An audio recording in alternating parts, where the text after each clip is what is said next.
पीछे sir, movement कोई ना, कोई हिले ना पीछे से, दोनों पीछे से कोई ना। बिस्मिल्लाहिर्रहमानिर्रहीम। इय्याका नअबुदु व इय्याका नस्तईन।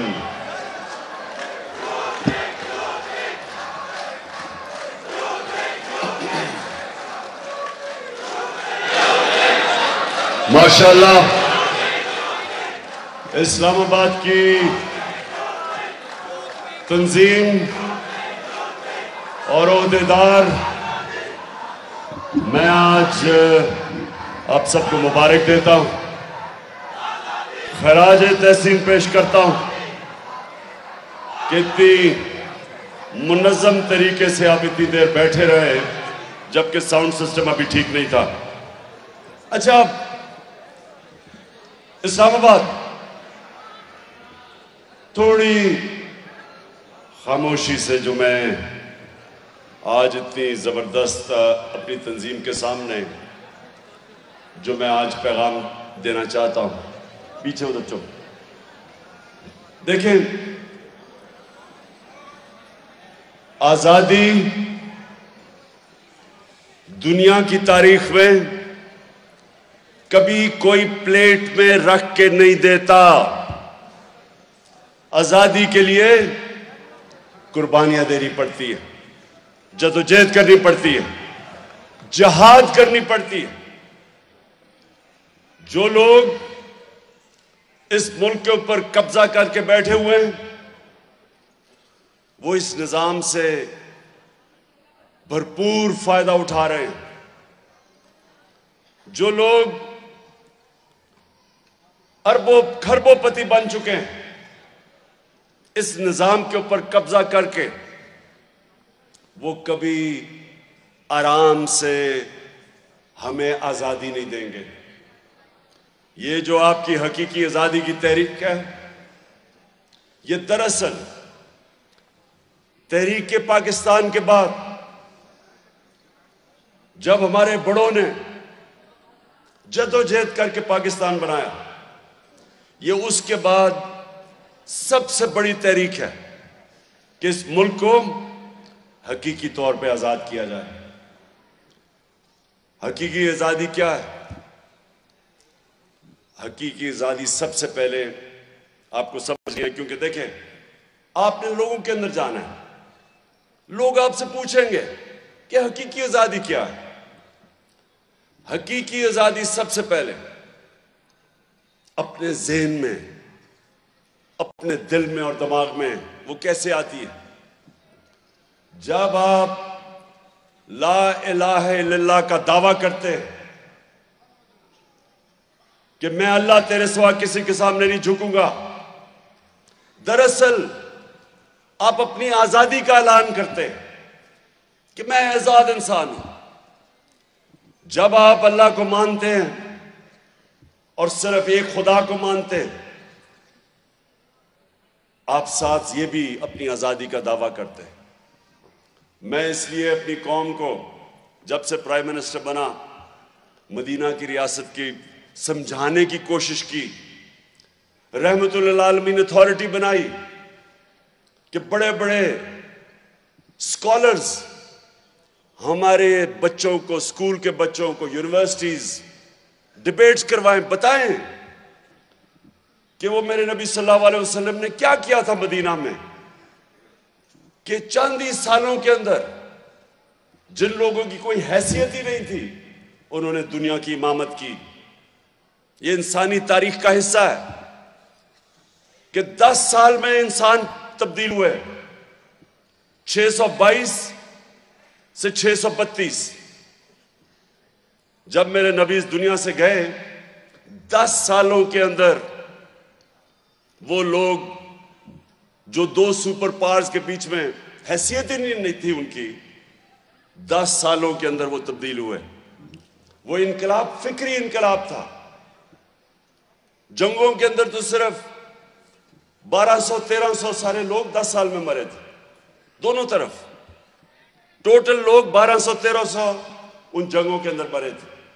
लेकिन ज़हनों के अंदर इनकलाब आया था और वो शुरू हुआ था ला इलाहा इल्लल्लाह के दावे से। तो सबसे पहले तो हमने अपने आप को आज़ाद करना है। आप उसी दिन आज़ाद हो जाते हैं जिस दिन ला इलाहा इल्लल्लाह आपके दिल में चला जाए। और ये ना समझें कि सिर्फ वो पत्थर के बुतों को पूजा करना शिर्क है। मेरी नज़र में जब एक इंसान अपने ज़मीर का सौदा करता है, जब अपने आप को ज़मीर को बेचता है, और जो सबसे खौफनाक बुत खौफ का बुत, जब वो खौफ के बुत के सामने झुक के राय हक से उतरता है, मेरी नजर में वो शिर्क है। इसका मतलब कि अल्लाह के अलावा आप किसी के सामने झुक रहे हैं। तो मेरे नौजवानों, ये आप याद रखना कि मेरे से बहुत ज्यादा सलाहियतें लोगों में थी, टैलेंट ज्यादा था, लेकिन मेरे में एक चीज थी जो मैं बचपन से, मेरे माँ बाप ने मुझे जो ज़हन में चीज डाली कि तुम खुशकिस्मत हो कि एक आज़ाद मुल्क में पैदा हुए, क्योंकि वो गुलाम हिंदुस्तान में पैदा हुए थे। और वो मेरे ज़हन से कभी बात नहीं गई। और मैंने तब ही फैसला किया कि इंशाअल्लाह जब भी अल्लाह ने मुझे पावर देनी थी, मैंने अपने लोगों को कभी किसी के सामने झुकने नहीं देना था। मैंने अपनी कौम को आजाद करना था।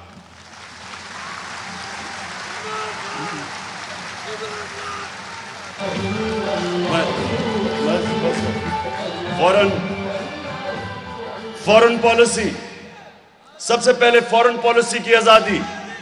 एक मिनट,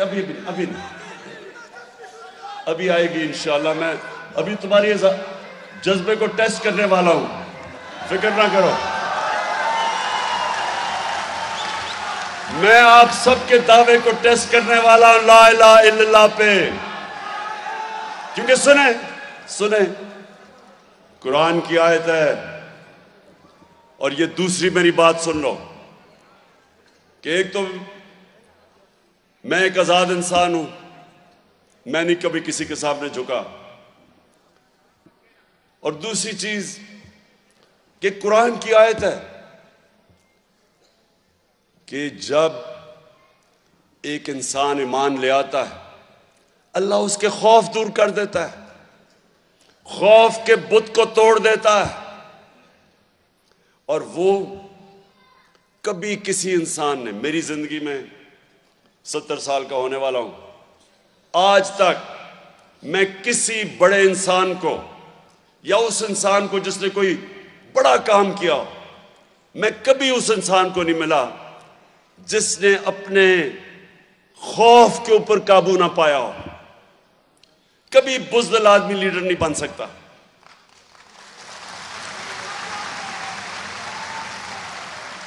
कभी 20 साल मैंने इंटरनेशनल क्रिकेट खेली, कभी एक बुज़दिल बैट्समैन, बड़ा बैट्समैन नहीं बना। कभी एक बुज़दिल बॉलर, यानी जो मार खाने से डरता था, हारने से डरता था, वो कभी ऊपर नहीं गया। मैं कभी कोई बड़े बिजनेसमैन को नहीं मिला जो नुकसान से डरता था। मैं आज तक जो भी लोग ऊपर गए, उन्होंने कहीं ना कहीं जाके अपने खौफ के ऊपर काबू पाया। और इसलिए अल्लाह ने कुरान में इंसान को आज़ाद करने के लिए 3 जो इंसान के सबसे बड़े खौफ है, मरने का, जलील होने का और रिस्क जाने का, ये 3 बड़े खौफ हैं। ये तीनों इंसान को गुलाम बना देते हैं। बड़े बड़े जो मैं बार बार मिसाल देता हूं कि कूफा के लोगों को पूरी तरह इल्म था कि हजरत इमाम हुसैन राय हक पे थे, लेकिन यजीद के खौफ की वजह से, उसके जुल्म के खौफ की वजह से उन्होंने मुसलमानों की तारीख का सबसे बड़ी ट्रेजेडी होने दी, सबसे बड़ा सानिया होने दिया, सिर्फ इसलिए कि वो डर गए।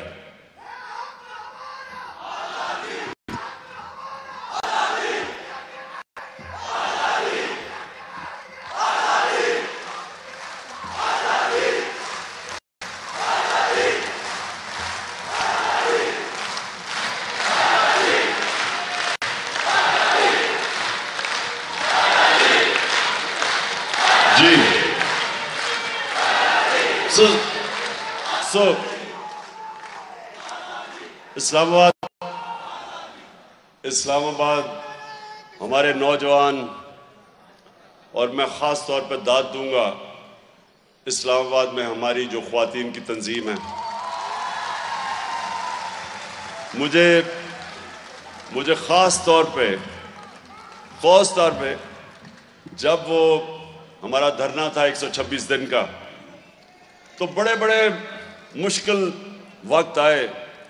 126 दिन में बड़ी ऊंच नीच मैंने देखी, क्योंकि मैं तो 126 दिन वहां था, तो मैंने तो एक एक अपने तबके, अपने टाइगर्स और अपनी टाइग्रेसेस को मैंने देखा। तो मुझे एक मिनट अभी नहीं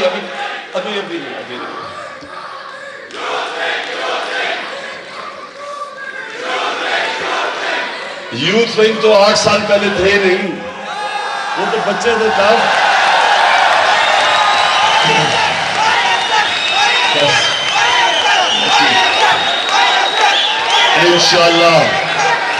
इंशाल्लाह यूथ विंग को भी और आईएसएफ को भी पूरी तरह आजमाऊंगा मैं इंशाल्लाह। अच्छा अब सुने, जो दूसरी, एक तो ज़हनी आज़ादी, वो मेरे नबी सल्लल्लाहु अलैहि वसल्लम ने उनके रास्ते पे चल के इंसान ज़हनी तौर पे आज़ाद हो जाता है। दूसरी फॉरेन पॉलिसी की आज़ादी, कि मैं वो पाकिस्तान देखना चाहता हूं, वो कभी किसी दूसरे मुल्क के सामने घुटने ना टेके, कभी अपने लोगों को कुर्बान ना करे किसी और मुल्क की ख्वाहिशों के ऊपर और हुक्म के ऊपर। जो वॉर ऑन टेरर थी, 80,000 हमारे पाकिस्तानी कुर्बान किए गए, क्योंकि हमारा हुक्मरान किसी और की जंग के अंदर शामिल हुआ और उनके सामने घुटने टेक गया। 80,000 हमारे पाकिस्तानी शहीद हुए और मुल्क अलहदा तबाह हुआ, कबायली इलाका अलहदा तबाह हुआ, 400 ड्रोन अटैक हुए।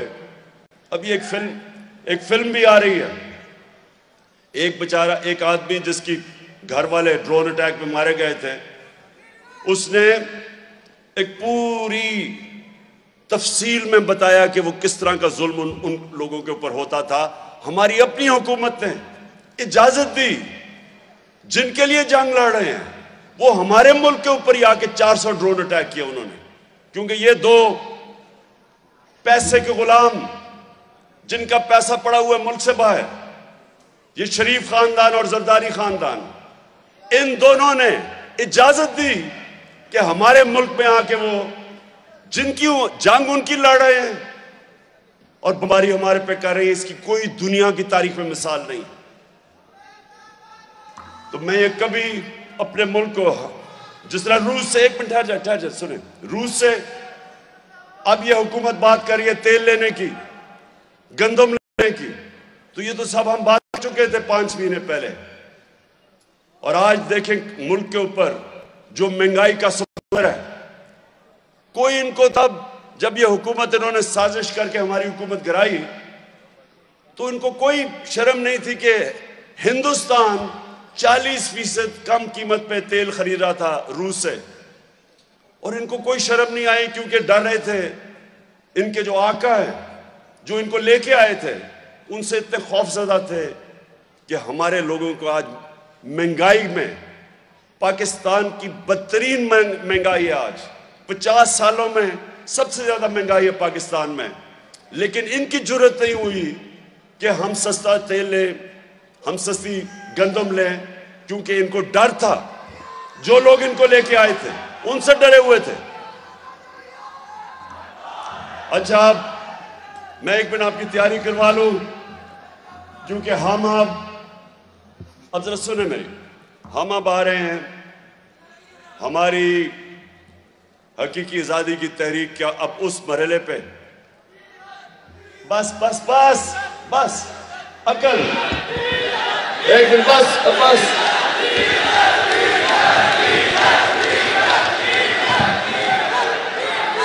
वो डीजल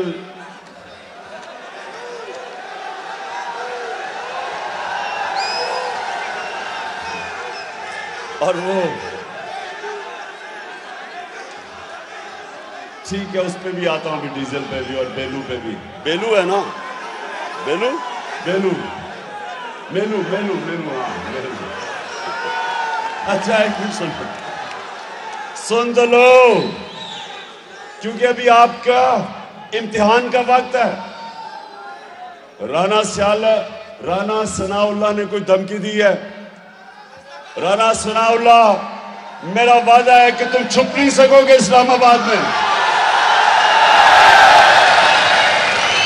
25 मई को तो हमारी तैयारी नहीं थी। एक पूरा मैंने एहतजाज में हम जा रहे थे और तुमने हमारे पे जुल्म किया, और जो हमारी ख्वातीन के ऊपर, बच्चों पे, फैमिलीज पे जो तुमने शेलिंग की, हमारी तो तैयारी नहीं थी तब। क्योंकि हमने डीजल ने 2 धरने दिए, कांपे टांगने वाली बिलावल ने उसने 1 धरना दिया। हमने तो कभी किसी को नहीं रोका, हमने तो किसी का रास्ता नहीं रोका। तो हम तब तो तैयार नहीं थे। अब सनाउल्लाह और तुम्हारा जो शहबाज शरीफ, वो वैसे ही डरा रहता सारा वक्त। आपको फिक्र करनी चाहिए कि अब तैयारी से इंशाल्लाह हम आएंगे। जब भी हम करेंगे, और वो फैसला मैं करूंगा जब मैं समझूंगा कि मेरी तंजीमें बिल्कुल तैयार हैं। उसके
मुलव्विस थे, वो अपने आप को माफ करवा रहे हैं।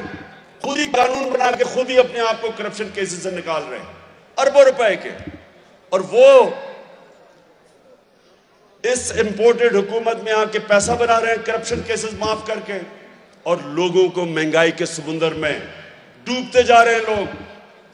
45% महंगाई, जिसको सेंसिटिव एसपीआई कहते हैं, ये 50 साल के बाद इतनी महंगाई है, और महंगाई बढ़ती जा रही है। रुपया गिरता, जिस तरह रुपया गिरता जाएगा महंगाई बढ़ती जाएगी। बिजली के बिल लोगों के ऊपर, जिस तरह बिजली का बम गिरा लोगों पे, तो IMF तो कह रहा भी मजीद और बिजली महंगी होगी। इसलिए आपने सारे लोगों को तैयार करना है। इस हुकूमत का कभी भी आने का मकसद अवाम की खिदमत करना नहीं था। इन्होंने अपनी चोरी बचानी थी, और दूसरा इन्होंने जो बाहर आका जो इनको लेके आए उनके मुताबिक पाकिस्तान को चलाना था, उनके हुक्म के ऊपर। आपने सबको तैयार करना है, और इंशाअल्लाह मैं ये देखना चाहता हूं कि आपका सैटरडे को जो टर्नआउट तंजीम निकालेगी लोगों को, वो तारीखी होगा। एक मिनट, सारे जरा मुझे बताएं कि हफ्ते को आपने पूरा जोर लगाना है इंशाअल्लाह। और उसके बाद मैं फैसला करूंगा कि किस दिन मैंने कॉल देनी है। वो कॉल सिर्फ मुझे पता कब देनी है, और सिर्फ मैं फैसला तब करूंगा जब मैं समझूंगा कि मेरे टाइगर और टाइगरेसेस तैयार हैं आजादी के लिए पाकिस्तान में।